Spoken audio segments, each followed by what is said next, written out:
हाँ मैडम, ये आपका ऑर्डर। थैंक यू भैया। अरे ये तो सीमा आंटी है ना? हाँ ये सीमा जी हैं, लेकिन आप इनको कैसे जानते हैं? अरे मैं इनको अच्छे से जानता हूँ, ये ना मेरी मम्मी की दोस्त है और ये हमारे घर पे आया करती थी। क्या सीमा जी मेरी मम्मी के दोस्त के बेटे हैं आप, और मैं आपको नहीं जानती? कैसी बात कर रहे हैं भैया? अरे मैडम मैं सच बोल रहा हूँ, आपने एक बार अपनी मम्मी से पूछे देखिए, मैं जानता हूँ इनको।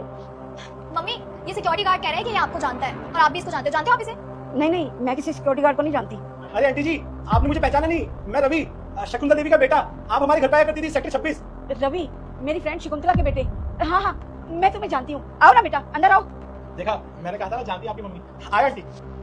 बेटा ये तुम गार्ड की नौकरी क्यों कर रहे हो? बैठो ना बेटा, बैठ के बात करते हैं। अरे एक मिनट मम्मी, ये क्या कर रहे हो आप? किसी भी आने गहरे को हमारे घर पर सोफे पर बैठा दोगे क्या? आपको पता है ना कितना महंगा सोफा है हमारा, और ये इसकी क्या औकात है कि ये हमारे सोफे पर बैठे? ये लोग किस तरह से रहते हैं? गंदे होते हैं, हमारा सोफा गंदा हो जाएगा। मैंने तुम्हें कहा ना, मैं इसे अच्छे से जानती हूँ। तुम्हें अगर कोई दिक्कत है ना तो तुम अंदर जाओ, मुझे इससे बात करनी है। बैठो बेटा। अब बताओ बेटा, तुम तो अच्छी खासी घर से आते हो ना, और तुम्हारे मम्मी पापा वो आजकल कहाँ हैं? आंटी जी मैं आपको सब बताता हूँ। वो कहते हैं ना कि मेरी ज़िंदगी में भी एक दिन सब कुछ बदल गया। अचानक से मेरे माँ बाप का एक्सीडेंट हो गया और वो मुझे छोड़ के चले गए। उनके जाने के बाद मैं बहुत अकेला हो गया था। भैया भाभी थे, उन्होंने भी मेरे साथ अपना रिश्ता ख़त्म कर दिया। फिर मैं अकेला पड़ गया और कुछ दिनों बाद मुझे एक लड़की से प्यार हुआ और हम दोनों ने शादी कर ली। शादी के बाद सब कुछ ठीक चल रहा था, अचानक मेरा भी एक दिन रोड एक्सीडेंट हो गया और मैं अपना ये पाँव गवा बैठा। और कहते हैं ना कि जब आप ठीक हो तो सब ठीक है।